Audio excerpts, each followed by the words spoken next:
Hello, everybody. Welcome to the Scumdogs Kennel. I'm your host, Chris Williams, and I have another great show planned for us. But while we wait for people to gather in the chat, let me go off and show off some artwork from my own upcoming graphic novel, Scumdogs, okay? Your host, Chris Williams, and just a moment. Let me go to share screen, and let me do it. Here we go. Here's my Extreme 90s cover. This cover I did to harken back to the comic books of the 90s. It looks pretty good, huh?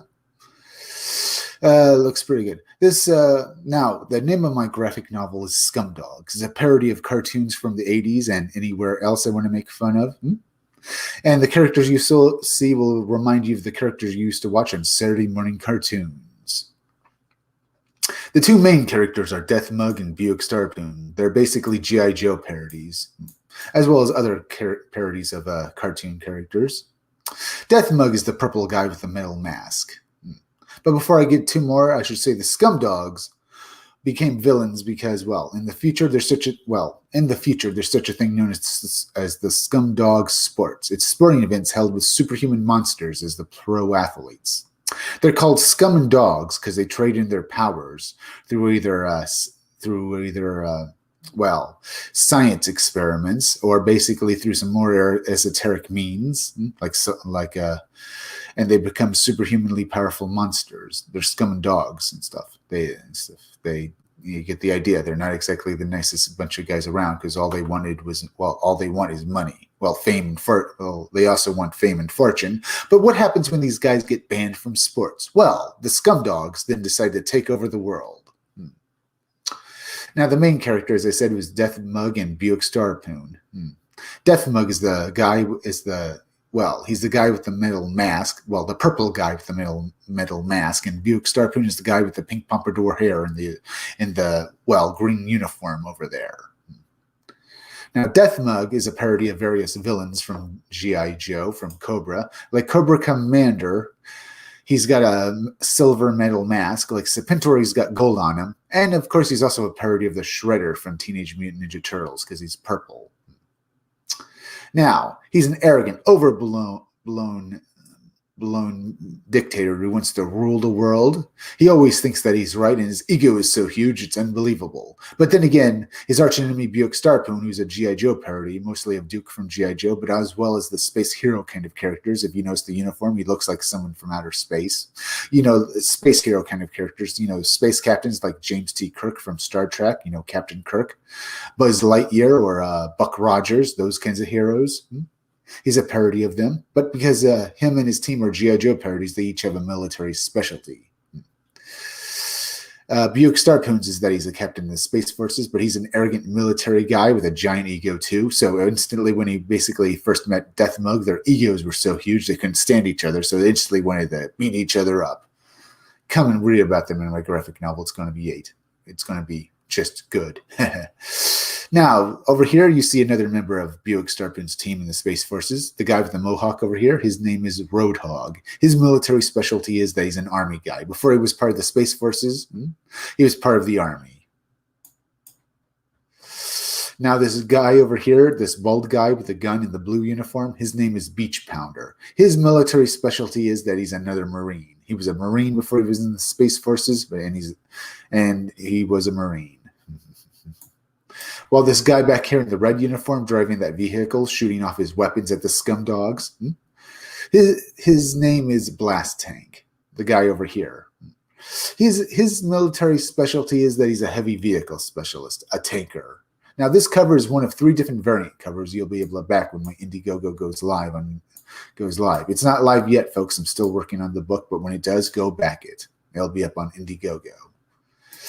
Here we're going to look at Girl Friday. Girl Friday is the second in command of Buick Starpoon on the Wild Rangers. The Wild Rangers is the name of Buick Starpoon's team in the Space Forces. She was put on the Wild Rangers because while the Wild Rangers fight the Scumdogs and save the universe, they're just highly destructive idiots that destroy everything in sight. It's going to be fun to read about that, huh? She was put on the team as basically to try and babysit them. Buick Starpoon and the Scumdog and the Wild Rangers. Mainly because her superiors in the Space Forces wanted someone to basically control them and rein them in. But because she's basically now a babysitter, she hates Buick Starpoon's guts and she hates where she is. Come and read about her in my graphic novel. By the way, hit that like button for me because it helps me fight the algorithm, okay? So more people can see my content. As well as please go share this video on Twitter and Facebook. Here, let's look at Death Mug's henchmen, because in all 80s cartoons, the main villain of the cartoon would have henchmen and they'd be total idiots. And these are my idiots. The blue guy with the top hat is Murdermouth, and the pink guy down here is Sloppy. There are a couple of idiots that can't possibly do anything right, but they're going to be fun when you read about them in Scumdogs. Here we're going to look at Hair Metal Doctor. Here we're going to look at Hair Metal Doctor. Hair Metal Doctor is a parody of Dr. Mindbender from G.I. Joe, a mad scientist. But my mad scientist here has been crossed over with a hair metal musician because I thought that'd be awesome. He's a villain who thinks of all the mad gadgets and machines the Scumdogs use to try and take over the universe. And here we have Miss Breasty Melons, who's basically, well, she's a parody of the Baroness from G.I. Joe. But unlike the Baroness, she's a party girl who only joined up with the Scumdogs for fun. She only joined up with the Scumdogs for fun. She only thought this would be a great thing to have a lot of fun time with. Well, she only became a villain to have a fun time. Get that. Now, with Miss Breasty Mullins here, well, with hair and stuff like that, looks pretty good. She's basically one hell of a great character when you're going to read about her. Come read about her when my Indiegogo goes live. By the way, the Hair Metal Doctor pinup and the Miss Breasty Mullins pinup will be included with other pinups in my graphic novel when you go back it on Indiegogo. It's not live yet, folks, but it's coming. But I will also get these pinups out to you on T-shirts. T-shirts with the pinups on them, so you can have them and stuff. They'll come from Crypto Fashion, and I'm still trying to make them. So keep an eye out for them, okay? Or just look out for them. They'll be good. All right. Looks pretty good, huh? Now we looked at my artwork and stuff like that. Let me exit out of these and we'll have another cryptid corner where we'll have some more fun looking at cryptids and having some fun. Let's see. Have you guys hit that like button? Although we could look at more weird things, but let's look at Indiegogo right now. Feel free to leave a few chats, huh? Because I love hearing from you guys. Up on Indiegogo, Verdant Comics, Dr. Mars 2 has made 1,345. Not too bad. Alien Alamo has made 85,156. Not too bad there. Fully funded. Manila, Cave Woman Middle Age 2 has made 30,528. That's good right there.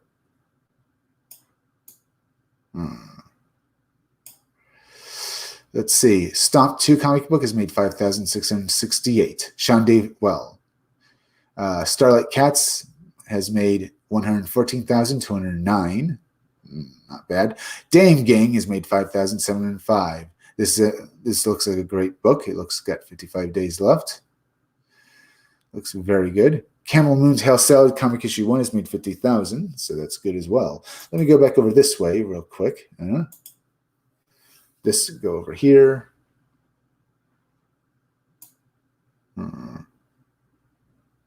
Let me do this. Let's see if I can't get a few more books to come up before we have a cryptid corner. Let's see. Downcast 3 has made 23,227. War Party is doing well. Let's go down here. There's Alien Alamo again. Just taking a quick look before we look at anything else. Rainbow the Brute has made 433 for 282. Let's take a look at this. I want to see if there's been any updates. Updates 2. Here's a big bus at High Tea Sunshine for you. You can back Rainbow the Brute for $25. So that's pretty good. Meet Rainbow. He's a brute, the last real man in fairyland. Rainbow the Brute is a hard-fighting, hard-drinking fairy barbarian who battles the Thundercloud men and maintains order under the rainbow. It isn't easy with unicorn pests, thumb-sucking apes, commie elves, requiring constant vigilance. Unicorn pests and stuff like that. But Rainbow's worst day ever happens when, after a series of honeysuckle shots, he quarrels with one of his enemies. and stuff like that, and they steal something precious to him. They steal his sword. Not only that, but Paula Pocket, a former girlfriend whom he hasn't seen in 15 years, finds him to let him know that he has a son, and the boy needs a father.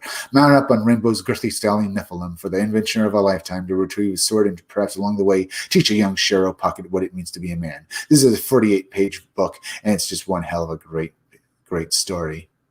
You get 3 different covers you can back, but you're also getting 2 other books. Let's see. You're getting. We do this. Yeah. You're getting a bunch of variant covers, and each of them looks pretty good. You're also getting the My Girthy Stallion spin-off book, as well as Cool Story Bro, Toxic Fairy Tales for Masculine Men. Each of these books will also cost you $25. So that's pretty good as well. Here's my, let's see, Cool Story Bro, Toxic Fairy Tales for Masculine Men. I like to make a storybook, a beautiful leather-bound volume. This is what he has written here of this book, of future stories, featuring high tea parodies of fairy tales, reworked and illustrated with a toxically masculine agenda. I'm going to do my own spin on Snow White. Others will have other stories, and I'll invite more of the best creators to join us in filling this book with kick-ass fun. This will be the perfect gift for the dude in your life. All right? But you can, all right. Yeah, but you'll also get My Girthy Stallion. My Girthy Stallion, it will be a spin-off book in which the baddest, beefiest stallions, Ghost Gallop, Saddleaxe, Unstoppable, Rough Spur, and of course Rainbow and Stormhoof, and of course Rainbow's own steed and best pal Nephilim saddle up and ride out to battle evil. It looks pretty good. Each book is going to be 48 pages long, so that's pretty good right there. But you can also back all of this in the executive beef case. The executive beef case. This is a subscription to the campaign is the ultimate way to enjoy Rainbow the Brute. If you back at this level, you receive one of every perk plus some exclusive only available at this tier from here until they basically make it. When I say beef case, I should actually say lunch box. This will be packaged in a beautiful oversized lunch box with, Rainbow the Brute art all over it. It'll be the perfect way to store your Rainbow the Brute perks. Well, you'll get one copy of the 24-hour variant edition. We're changing the rules and adding this to your subscription box even after the 24 hours is up. One copy of the Kyle Ritter variant. One copy of the exclusive Starberry Love variant. One copy of My Girthy Stallion. One copy of One Cool Story Bro from Toxic Fairy Tales for Masculine Men. You get everything else as well. One of every additional regular perk and achievement that this campaign sees from here. You won't miss any of the Ashcan card stickers. That's pretty good. Now, I'm going to see if they've added anything else. I mean, this book has made $4,433,280. I plan to back it eventually myself. So there's that as well. Looks pretty good. Now, I think I looked enough at this. I just want to see if they updated it at all. The cool new books out there and stuff like that. Oh, what's this? Wasteland right here. We have Perfect 10 issue 2, made $12,820. We have Creed Reimaginary 1 and 2, which made $112,489. You can back all these books up on Indiegogo, so go check out these books. Now, as I said, we're going to look at having another cryptid corner, so let's have some fun. Let's see. Totally Bonkers reports of paranormal Bigfoot. Freaky Frog, Mysterious Mist, and the World of the Paranormal. Let's take a look at this. Totally Bonkers reports of paranormal Bigfoot. Let's see if there's something here we haven't read about Bigfoot yet. There's a few stories and stuff. By far, the most well-known and widely frequently cited cryptid is no doubt Bigfoot and other similar hairy hominids throughout the world. These cases run this range and come from people of all ages and all walks of life. Across a vast spectrum, yet occasions things can get very weird. Indeed, while the vast majority of Bigfoot or hairy hominid sightings seem to suggest something like a large ape and an actual animal, basically a flesh and blood creature, sometimes these sightings go fully off the rails into the decidedly, strange. We will take a look at some of the more bizarre of these. levitating Bigfoot to those who vanish, go visible, disappear into portals, or come out of spaceships. Get your seatbelt ready because we are going for a ride well out of your into the domain of some of the very worst Bigfoot reports out there. One very bizarre case comes from the files and writer, researcher, mysterious Albert S. Roselius. Albert, seems to concern hairy hominids that can actually levitate. The incident allegedly happened January, 97 out of the remote wilderness of the Chelyabinsk region of Russia. Here, logged within the dense trees with a military radar outpost, and in the early morning hours, one of the soldiers... I think I already read this story. This Bigfoot basically went over a fence and basically levitated like that. I was hoping for something a little more original. The soldiers thought the taller entity was female, and the second... I heard about this too. Maybe go Phantoms and Monsters from the site Phantoms and Monsters. Maybe I should go check out Phantoms and Monsters. It's been a while since I've been on that site. Phantoms and Monsters.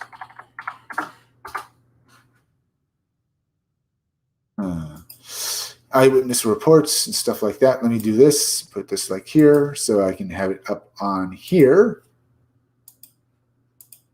so that you all can see it. Multiple tall, pale humanoid signs encounter surface in Sacramento. Okay, other stories? Maybe? We did look at that. Red-eyed winged humanoid encountered by student witnesses. Chicago Shed Aquarium. Okay, 2 women and several other witnesses encountered a red-eyed winged humanoid along the Lake Michigan at Chicago's Shed Aquarium. If you're wondering why I skipped that other article, folks, it's because I've already read it to you, folks, and I don't want to go over something we haven't said before. Maybe I'll take a closer look at the articles, see if there's anything I haven't seen before. Or we could cover some of it again. Basically, what happened was that the 2 guards saw these 2 Bigfoots, one of them female, they think, and the other a little kid, and they followed them or something like that. But they looked like both of them basically levitated over a fence and then disappeared. So there's that. I'm just giving you what I read about that story. The following report was received by Phantoms and Monster Fortune researcher and UFO researcher and stuff like that.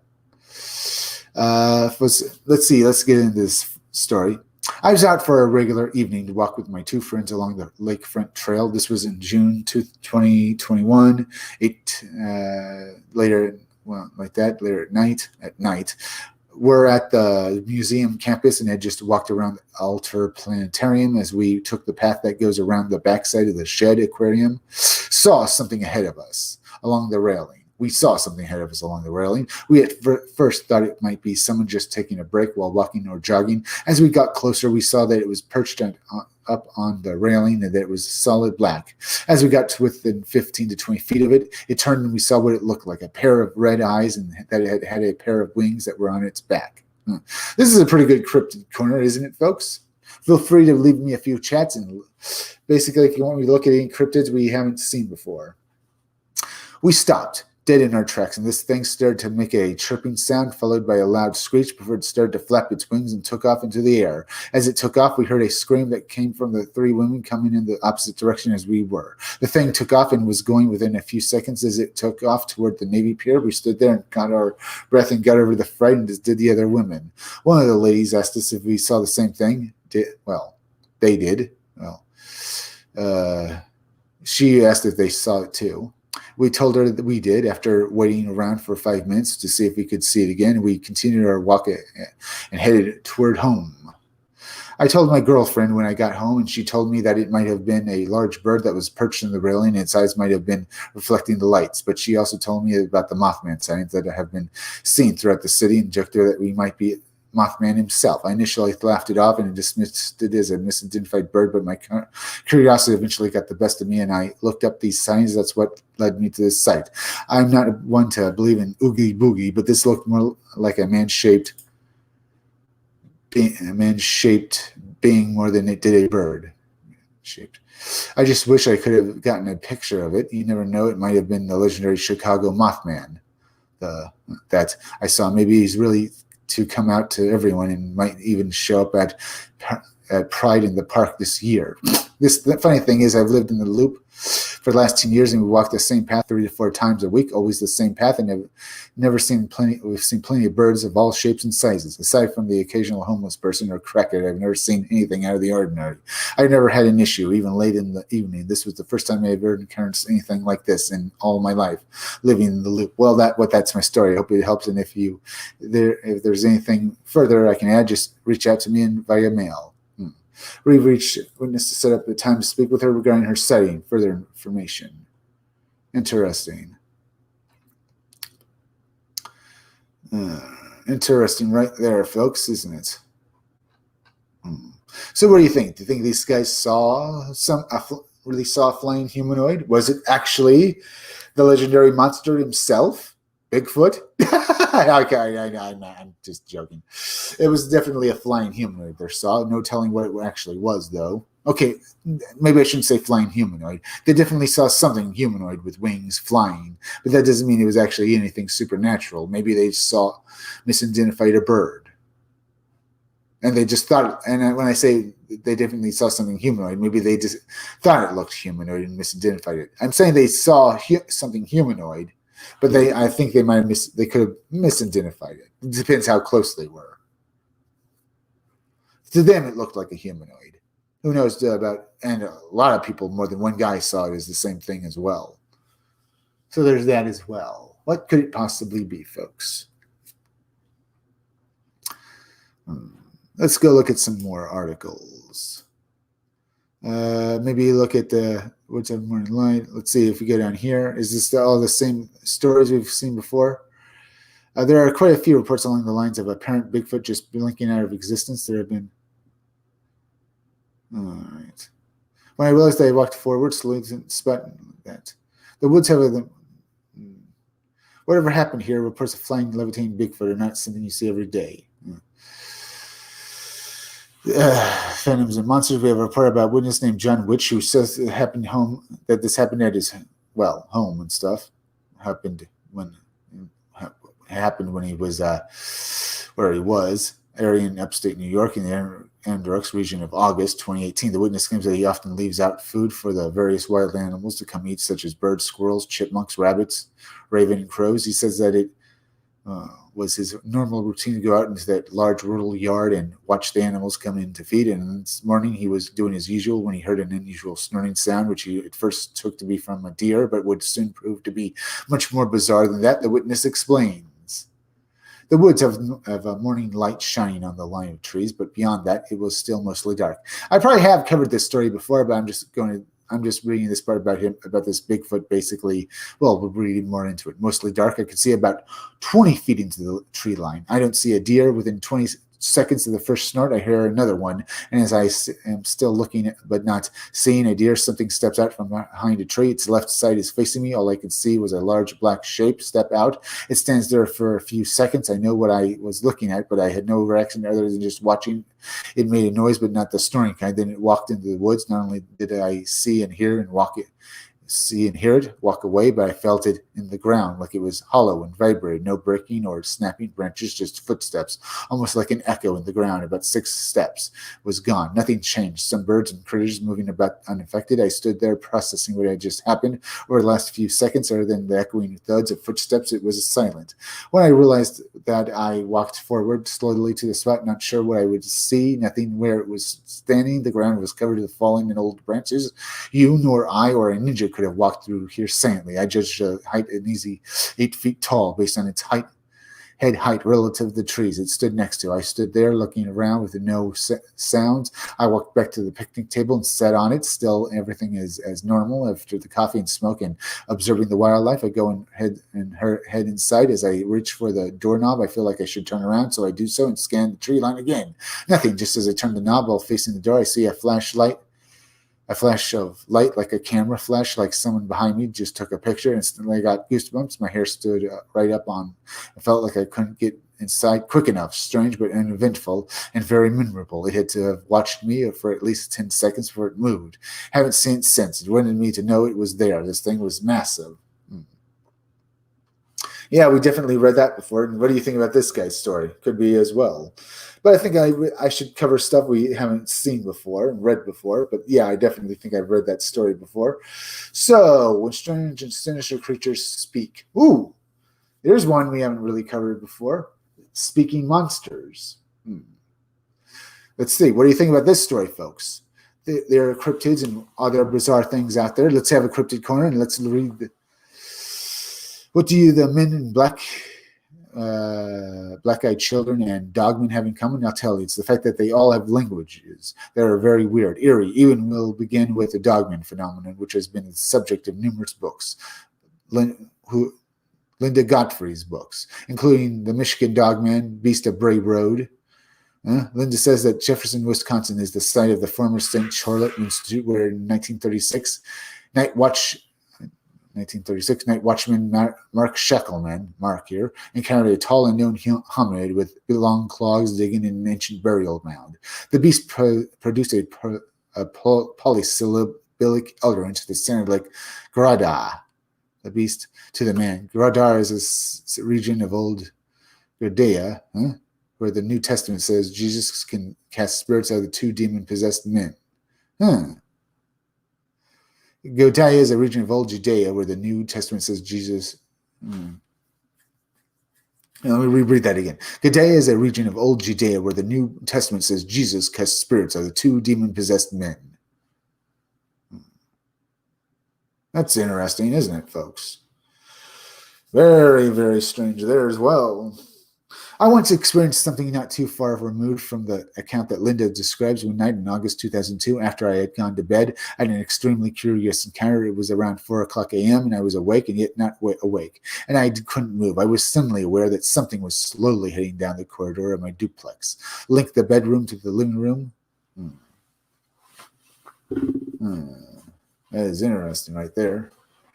To my living room. That something was a humanoid figure with the head of a wolf. It was attired in a long, flowing black cape. It emitted a strange, rapid growling noises. It seemed to be in an unintelligible language, and the creature, whatever its origin was, seemed mightily pissed off about something. As it closed in on the room, I made a supreme effort to move my rigid, paralyzed form and finally succeeded just as the beast entered the bedroom. In an instant, it was gone, and I was wide awake. Psychologists call this sleep paralysis and would say that the incident was purely and solely a product of my own mind. I'm not quite so sure they are correct. There's that as well. That's very strange what we just read there, and what we read up here as well. When this creature's basically, a polysyllabic utterance that sounded like Godea. To the man, Godea is a region of old Judea where the New Testament says Jesus cast spirits out of the two demon-possessed men. This is very, very wow. What can I say about these stories? These are very strange, what we're reading here. Let's read about other creatures that are basically been making sounds like this. Moving on, there's a matter of language and Bigfoot. All right. A number of recordings have been made of what we purported to be the vocalizations of Bigfoot. While some have explained away as known animals, there is one set of recordings that more than any other really stand the test of time. They have become known as the Sierra sounds. The story of the Sierra sounds goes back to the 1970s. It's focused around two Bigfoot investigators, Ron Moorhead and his friend. From the early to mid 1970s, the two men captured astonishing audio recordings of what many believe to have been Bigfoot creatures in the Sierra Nevada mountains of California, demonstrating a form of language. And an excellent, soundly argued paper titled Characteristics of Human Language. And the Barry Moorhead tapes are, Scott Nelson, a retired U.S. Navy cryptolinguist, Scott Nelson, a retired U.S. Navy cryptolinguist, said, "Intimidation is a function of human language. Is heard throughout the recurrence, specifically in the Barry tape, in what has previously been dubbed samurai chatter, which I have come to refer to as hostility assertion. They are vocalized by a drawn-out stream of morphemes, often repeated, which are articulated at high volume in a highly hostile tone. Several of these hostile assertions are articulated as forceful utilizations, in which the streamed morphemes may not have specific meaning in the sense of being semantically discrete. These utterlations have an extremely intimidating effect on the listener and may be utilized slowly for this purpose. Interesting. Now let's address the matter of the Men in Black. And no, I'm not talking about the Will Smith movie. I'm talking about the pale-faced, ghoulish MIB that surfaced. Yeah. So they each have their own language. What do you think about this? It sounds like Bigfoot was making a bunch of hostile sounds that sounded very hot, very well. Yeah, that sounded hostile. Basically trying to intimidate anyone who was listening to him. Basically harsh sounding words, and not just grunts and moans, but actual words, I'd say. That's unless the grunts and moans can be words as well, maybe. But that's what it seems to me. Now, talk about that surfaced in the 1950s and who have gone away and who have never gone away. Witnesses describe the MIB speaking in a very strange fashion. The Men in Black often talk as if they weren't fully aware of what they are saying. In other words, it's as if the MIB have learned to say the words they are speaking, but they appear to have no actual clue of what they are saying. It's very much akin to a parrot fashion approach, we might say. Sometimes they struggle to get the words out. On other occasions, they stutter. Rarely, though, are they capable of having a down-to-earth conversation with those unlucky people, they meet. And then there's the matter of the black-eyed children. There are a few similarities between the MIB and them. Both try and find ways into people's homes. They have to be invited in. Mostly the BEC wear black hoodies, which is similar to the MIB who wear black fedoras. The MIB speaking to be difficult. The BEC, however, seem to be able to speak just as normal as the rest of us, but they are clearly limited to just a few varied phrases. They include, can we come in? We're lost. Can we phone our parents? We're homeless. Can you give us something to eat? They hardly even engage in people in long conversations. In fact, I don't have a single case where more than about one or two sentences were made. Okay, we found this story that we talk about various cryptid creatures speaking to and stuff like that, so they might very well have a language. So that's very well could be true. Monsters, the crossing the road issue. Let's take a look at this. All right. Well, what do you think, folks, about these stories with these various monsters and humanoid creatures that people have encountered? On April 6, 2016, I wrote an article here at Mysterious Universe titled UFOs Extraterrestrials. Probably not. Probably? Well, one of the reasons why I reached a conclusion was because of the obviously manipulative angle of the phenomenon. As I noted in the article, there's the nature of the entire entities themselves. They practically overemphasize who or what they claim to be. Take, for example, of those soil sampling aliens, those 1950s, 1960s, the ones someone is working in their field or driving down a stretch of road when they encounter a couple of diminutive aliens collecting specimens of local plants, flowers, and vegetables on a scientific mission, right? No, not in my view. I continue in that same article. We only have to take a careful look at such cases, and there are more than a few on record. Here's the link of classic cases to see that these incidents are clearly staged, managed. It's a game, a scenario that has nothing to do with real soil sampling, but everything to do with trying to emphasize the meme. Are we to believe that time and time again aliens are so stupid that they can't collect a few of those aforementioned samples without having their cover blown? Of course they could easily avoid us, but here's the deal. They want to be seen. It's not an accident. It's carefully planned. It's designed to plant an image of ET scientists in the minds of the witnesses. This guy's going on saying that it's all planned. It could very well, but these aliens did come down here for samples, I mean, they could send a robot or something like that, or basically do something that would make people not see them. They could do that. But also, sometimes something is just what it is when you see it. Aliens just collecting samples. Yes, it could very well be what they were doing. But it could also be manipulation as well.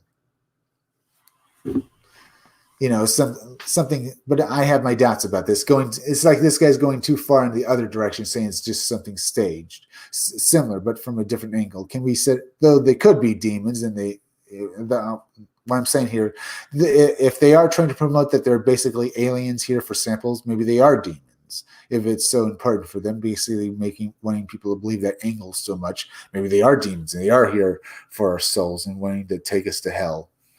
Basically plant that idea into our heads. Can be said about the field of crypto? Yes. Yeah. Here's an angle.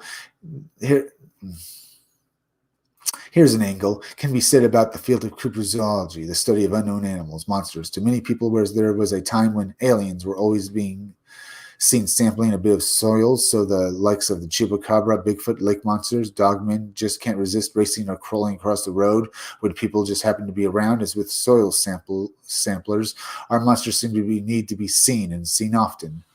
Well, yes, but not seen often. This stuff doesn't occur that often, and maybe occasionally these creatures can't stand the idea of basically being on that side of the road and need to get across it right then when people are there. It could very well be that it was staged for people to see as well. But yeah, I see this guy makes it sound like people are seeing Bigfoot 24/7. Now, people are seeing UFOs and cryptid creatures a lot more often right now, but that doesn't mean it's 24/7. What he sounds like the various creatures people are seeing might as well just go into a town and just announce themselves like that instead of what's happening right here. But I have to say there is a chance it could be staged, as I said. Maybe this is part of the government trying to basically get people used to the idea of these monstrous creatures out there. Could be. All right.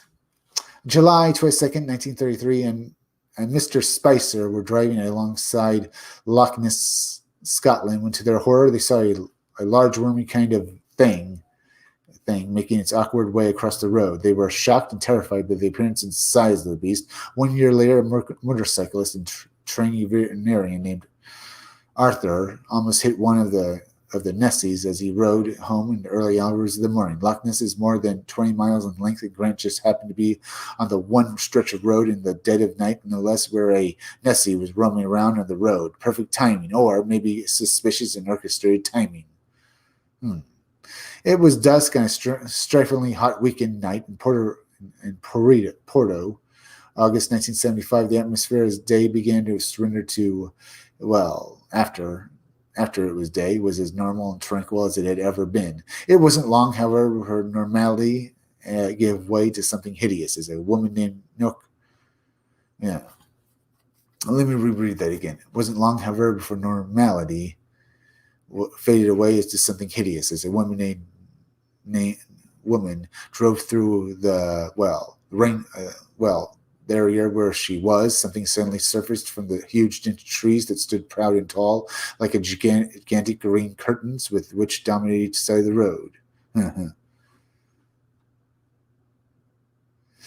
Doing barely 20 miles an hour to begin with, Nokia was easily able to slow down as a curious beast loomed into view, something that around 2 decades later would become known as the chupacabra.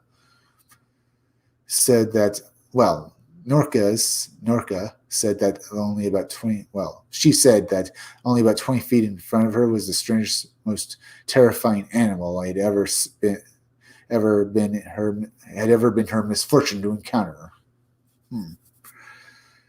All right. For all intents and purposes, it looked very much like a bat, except that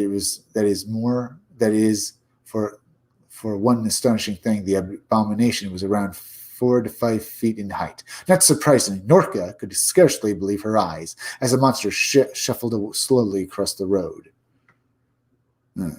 Its muscular legs taking slow but deliberate strides across the hot tarmac. It finally vanished from view, leaving her shocked. In 2004, for the Sci-Fi Channel short-lived maybe I should, leaving her shocked in 2004. For a short-lived proof positive show, Nurka, she shared her story with me, asking some of the questions. Mm-hmm. Okay, that's very interesting. Right there and all that. Yeah. Now let's take a look at the closest thing we have in the world today to werewolves, which have been the subject of many books by Linda Godfrey. Yeah, the Dogman. The people behind the North American Dogman Project says Stony Creek, New York, Hartley Road area, multiple dogman sightings and carried by a woman and her son. They were seen crossing the road a few feet in front of her car as she was driving from her house to the store. Dogman is black and estimates height is 8 feet. I have more than a few of such road cases concerning dogmen, and it's no different when it comes to Bigfoot. Check out this case from August 95, which is highlighted at the Squatchable site. My wife and I saw a small childlike Bigfoot while in South Carolina a year ago. It crossed the road in front of us about 25 yards ahead of the car. It stopped 25 yards ahead of the car, stopped in the middle of the road, looked at us, then jumped to the other side into a swamp and was gone. I have literally dozens of Bigfoot cases on record where the creature just happened to cross the road when someone was guaranteed to see them. Now, I'm not saying that the witnesses made the stories up. In fact, I don't think that at all. As I see it, and for reasons that we don't fully understand, these things have to be seen in much the same way that soil simply aliens did. Thought forms that can't exist unless we believe in them, so they have to ensure they are constantly seen, maybe, or perhaps there's something else going on. Cosmic trickster. We, as John Keel famously suggested, simply being toyed with by some kind of mind-effing supernatural joker that enjoys plunging us into strange and almost unbelievable situations just for the sheer hell of it. All I can say for sure is I have a feeling that these events do not occur randomly, that there is a method to the madness. Things that want to be seen, they make sure they are seen, but to paraphrase the character Alexander Leak, 2002 movie, we're not permitted to know. Yeah, we're not permitted to know what it is. Okay, we looked at that. It's not too bad. So what do you think, folks? These creatures want to be seen? Is that what it is? Is that what's happening here?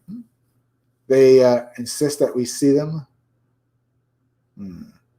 Or are there other things that it actually means? What could that possibly really be exactly? I'm not sure. Let's see a few other. The Dogman in Michigan and Dogged that's in the Dogman phenomenon. Could they actually be just such things? Could they actually be, huh? I'm trying to come up with some idea here. I mean, what could they really be? In fact, let me go back to Phantoms and Monsters. We looked at this article, so maybe look at this real quick.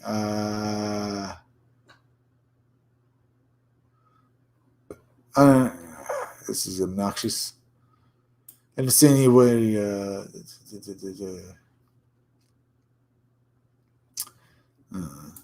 I was trying to basically look for more creatures here. Maybe I'll go back over and look at this one. Truth behind Apollo 18 missing moon rocks, maybe. Who controls the Earth, aliens or another indigenous species?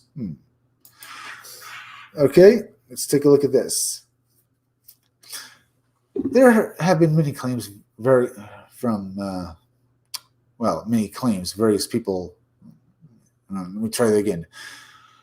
Many claims, various people talking of extraterrestrial involvement in human affairs. These go back to ancient times, right up to the modern day and the inner workings of the world governments. A great many of these claims of counts and even sightings will undoubtedly one day, to be extraterrestrial visitors of one kind or another. Regarding who controls the planet, however, including the decisions, that's it, because you believe in extraterrestrials, huh? Let's get back. You think it's actually people from outer space, huh? I don't know about that. I don't think it's the world governments either, because I think they're a bunch of idiots, and they certainly have no idea what's really going on. And I'm not so sure any of any of these spaceships are theirs as well. But then it could be. Or I say spaceships, all these uh, bizarre things people are seeing in the skies, as well as everywhere else that people have seen these bizarre phenomenon. Now let's.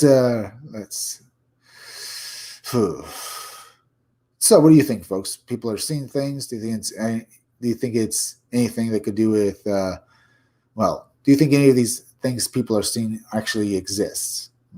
It could very well be. I'm trying to get this out of here and stuff like that. But it could also very well be that someone is staging these things. Either these creatures themselves are staging it, either basically, have people see them, so that if they're like thought forms, tulpas, this would allow them to exist more because people would believe in them. Or let's go on another stretch here. Maybe we should keep our ears a bit open and look for the actual, look for what could actually be the actual truth. I mean, the tulpas could be true too, but who knows? Let's see.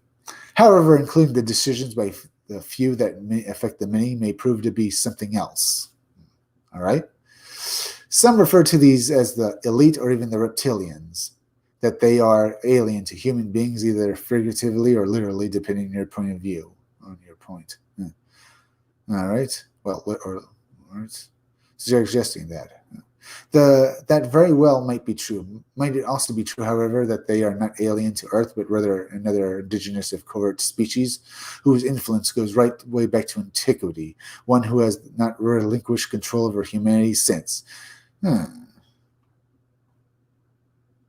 Tall white aliens run America. Tall white, huh?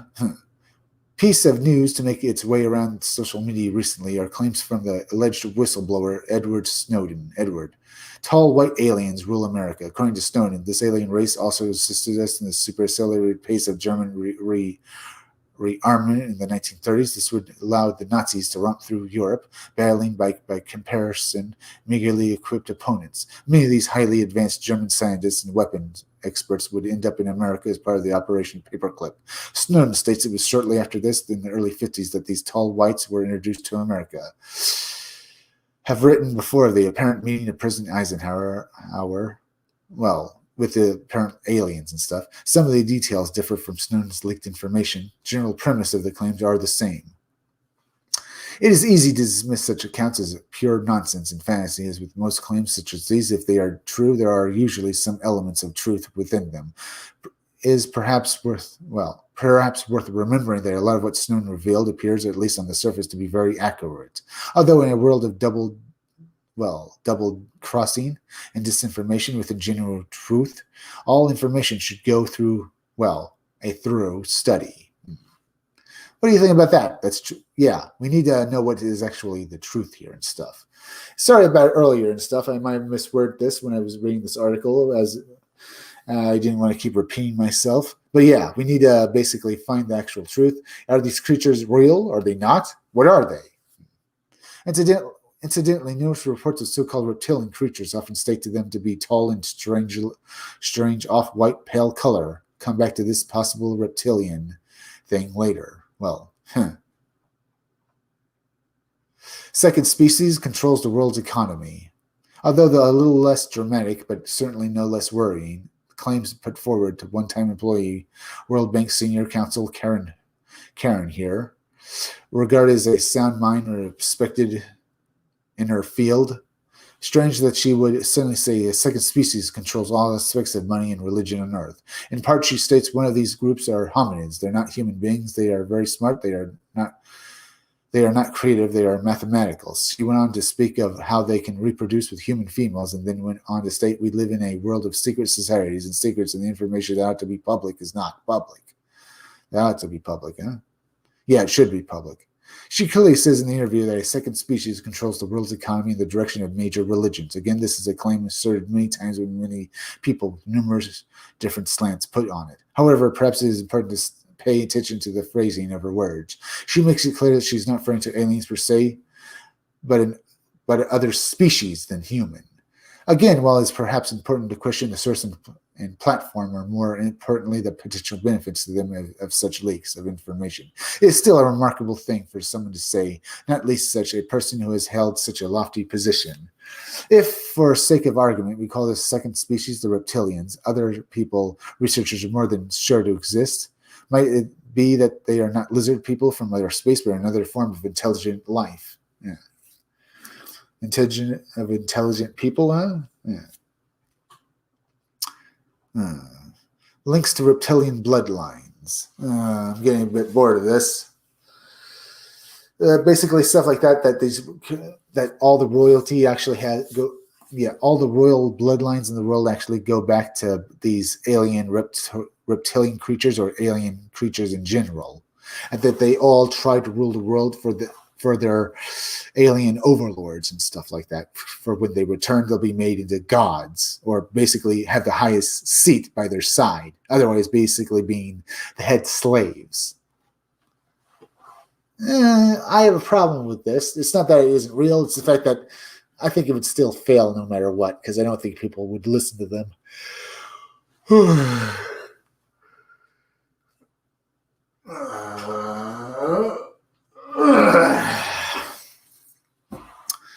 So I want to continue with this. It is fun, though. I mean, how much more do I have to read about this? Because I've read through this stuff before. It's still, not that much, actually.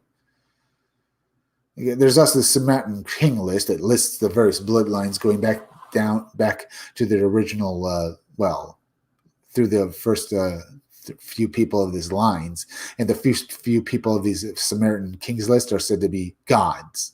And people think in reality they might have been aliens. Could very well be true as well.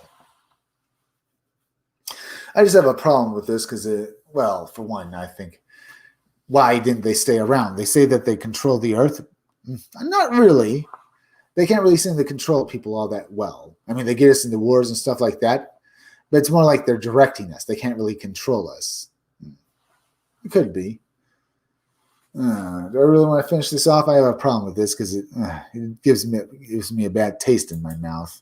Maybe I'll look at something else real quick. Another species. They say that aliens control the earth. What about the basically ultra-terrestrials, which might be different creatures than the aliens and stuff like this? Do they have, the fair folk, the magic users? It could very well this planet has more than one creatures living on it. It's not just these one creatures trying to steer humanity and control them, but other creatures as well that exist out there who basically are just as powerful and not exactly fighting them, but not exactly wanting humans and aliens to basically mess up this planet as well.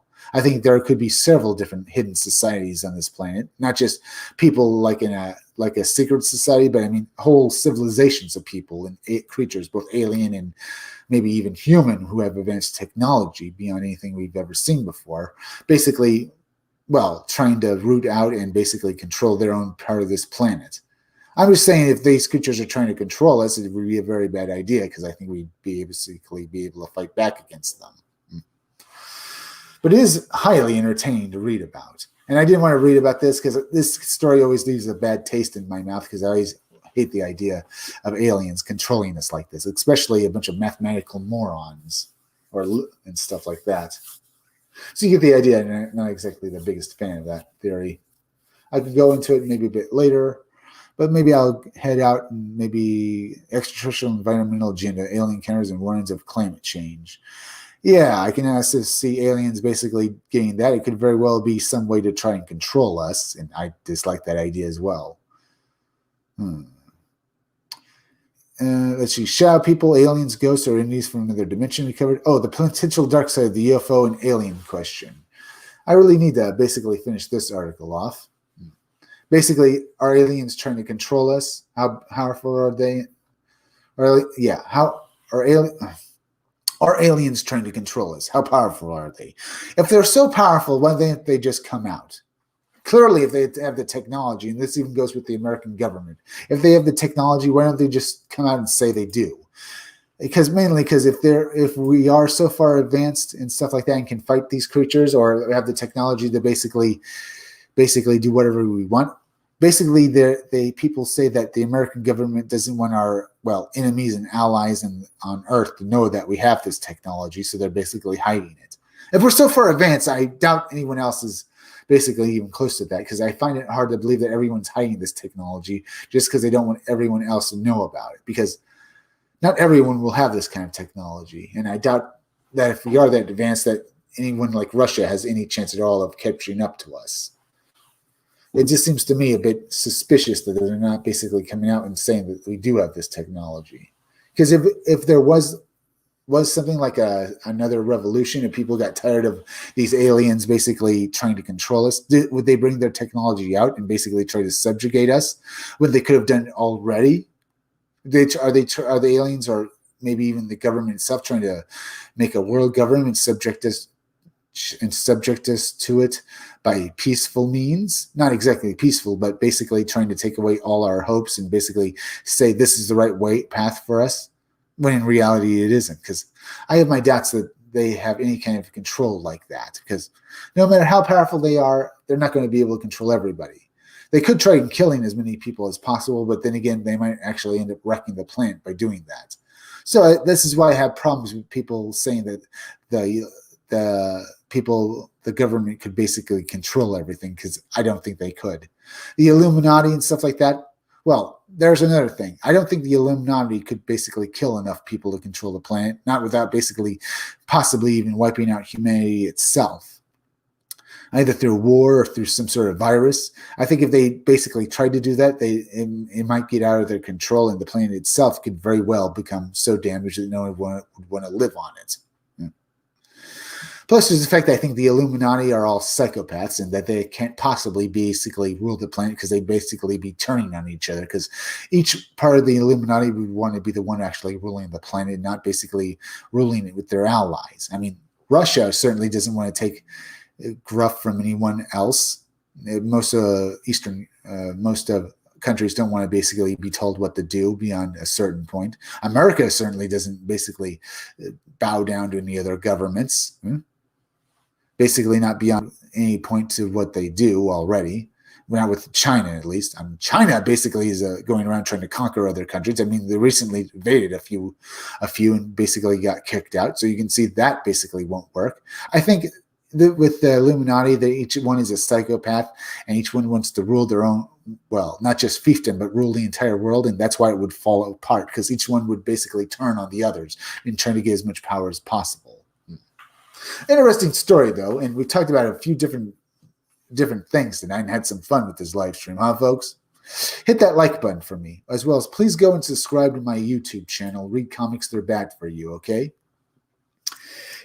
Make sure you're still subscribed, and remember that there in my title is misspelled. Write that. Hit that like button, because it helps me fight the algorithm so more people can see my content, all right? As well as please leave some comments down below, because I love to hear from you guys. As well as please share this video on Twitter and Facebook, and as well as hit that bell, and hit the part of the bell that gives you all future notifications for my videos. All right. Remember, folks, go over to rumble.com and subscribe to my Rumble channel, okay? The name of my Rumble channel is Comic Freak, as well as go over to BitChute and subscribe to my BitChute channel. It is also named Comic Freak. As well as go over to Stitch Together Picks. Stitch Together Picks is a YouTube channel that needs far more subscribers. It's hosted by the maniacal cinephile. You're going to love his reviews of movies. He plays this character that has multiple personality disorder, and you're going to love each of the characters he plays. It's so much fun. That's Stitch Together Picks. Go and subscribe to it. As well as go over and subscribe to Creepy Little Book. Creepy Little Book is like the Art Bell radio show. He does these live streams every night. He also releases small videos talking about high strangeness and stuff like that. He'll talk about weird things that go on in the world. But he also does live streams every night. He live streams on weekdays at, 12:30 a.m. and on weekends at 10 o'clock p.m. and 3 o'clock a.m.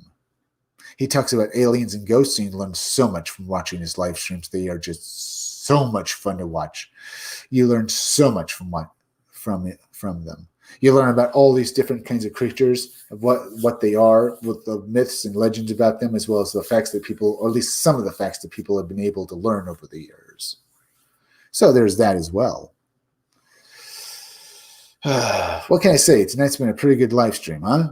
We had some fun talking about these different creatures. Now, remember, folks, I'll be back again tomorrow around 5 o'clock or 6 o'clock, 8 or even 11 o'clock for another live stream. So be sure to come back again then.